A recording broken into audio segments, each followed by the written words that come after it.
By the end of this video, you'll have my best tips on how to lose 89 pounds. This is Anna from the Poko Moonshine family. I just wanted to do an update here. I am on day 161 of the carnivore diet and I am 89 pounds down. So that's exciting.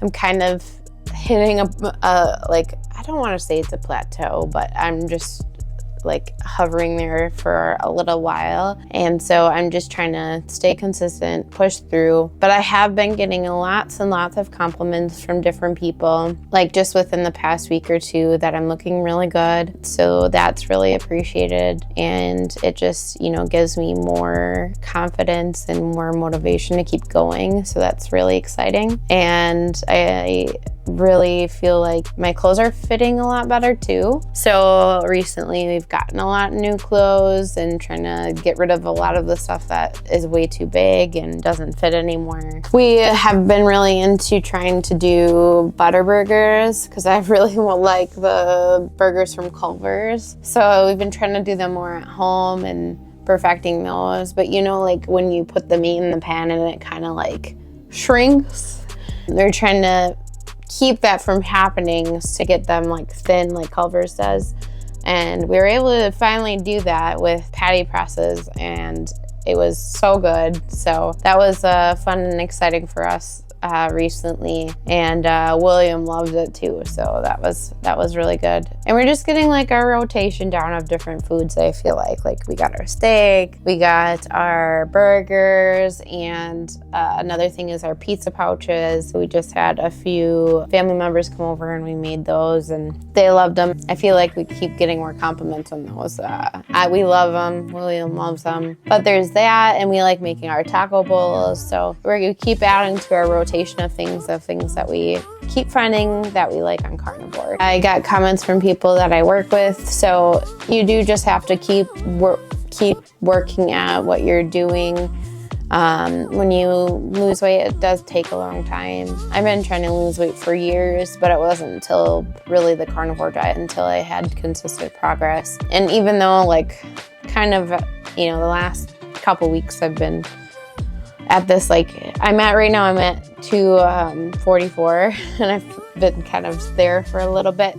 But I'm going to keep working at it and I will get past that. I think sometimes we get stuck in a rut sometimes and then you just no, I'll go back to what I was doing before. And I think that's what a different pattern of eating that I had previously. But you need to keep going, keep pushing through and persevering, and then you'll find that you'll move forward. Another thing I've just been finding is not wanting to sit down as much during the day too. So just wanting to do different projects. One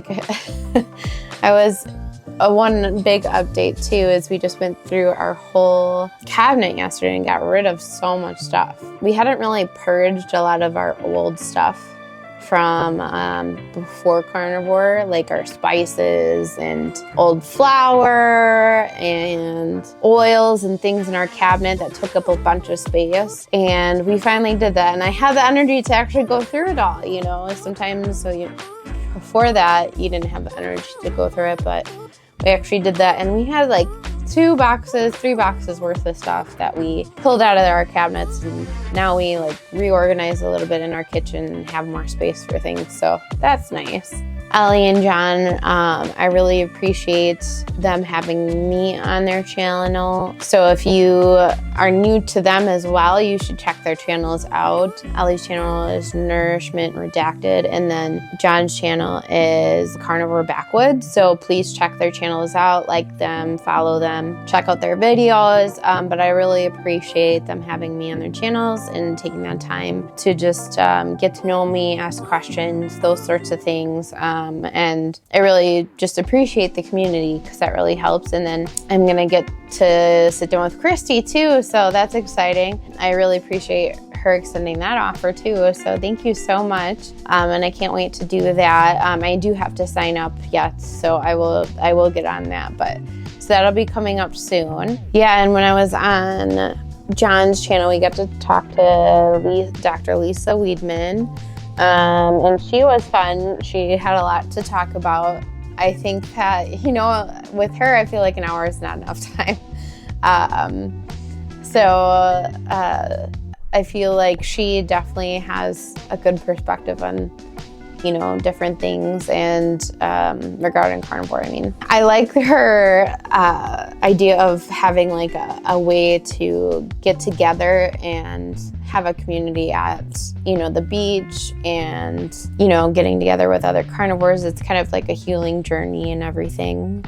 Some things that have helped me lose the weight on carnivore are just trying different things, trying different meats and different recipes, not always staying to the same meat, I guess, because I found that I got sick of just having like steak all the time or burgers all the time, and because then I would like crave other things, to be honest. So like wanting to have a variety of things, I think is nice. So like we typically rotate through things throughout the week, so that has made it more successful for me. However, you know, somebody might find it more successful to have a consistent like just burgers or whatever. So, but that's been super helpful to me. I also just feel like finding your why is super important. I've heard other people say that too, but finding your why and keeping that kind of at the forefront. And for me, it was my family and just wanting to be around for my family, especially my son. Especially when he came into the picture, I didn't want anything bad to happen to me. I was at the point where like my blood sugar was starting to creep up, my blood pressure was also starting to creep up, and I just didn't want anything to happen. And I was starting to get really, really overweight. So I just didn't want to have anything happen. And so my why was really sticking around for a long time, or as long as I could.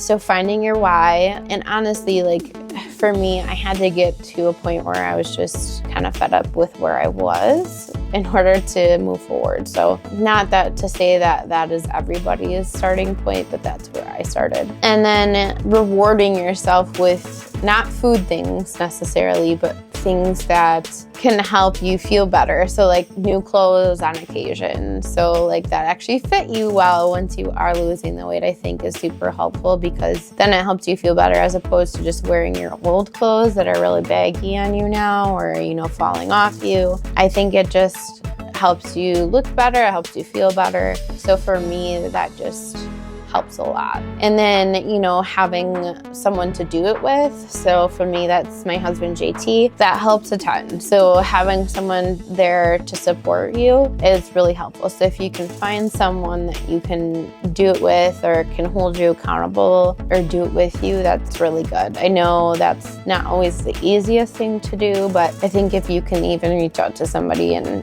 say, hey, do you want to do this together? Even if it's for a couple weeks or whatever, I think that can be super duper helpful. And then just also not buying all of the junk. So I think when you set your environment up for success and not having all of the junk around, I think it helps. When we don't buy all the stuff from the store, it's much less tempting to eat that stuff. So there's just certain things that we don't really get anymore that we used to eat, just for the simple fact that JT and I, you know, we just don't want that temptation in the house anymore. And we just don't really want William exposed to that stuff anymore, at least as long as we can, because, you know, at some point he's going to get old enough to make those choices himself. But I think, again, just not having those things in the house. And then another thing is, if there is something that you're having a really hard time breaking the habit of eating or including in your diet, is making replacements. So finding ways to replace it for something else. So like if you're drinking soda, I switched it out for carbonated water. For me, like I really loved Mexican food and tortillas and things like that. Like I started making cheese shells instead of the tortillas. And then same with pizza. I love pizza. That was like my jam. And so now there's no crust. It's no carbs. So there you go. For me, that's what has made me most successful, is like, you know, if there's something that I really, really want, I will find a way to make it fit into my diet in an appropriate way. So I think, you know, if there's something that you really want in your diet, I think there's a way to make it happen. Obviously not things like chocolate or something like that, but there's other ways to make most things, you know, food related, I feel like, incorporated. Yeah, I think those are the main things that I found to be most successful.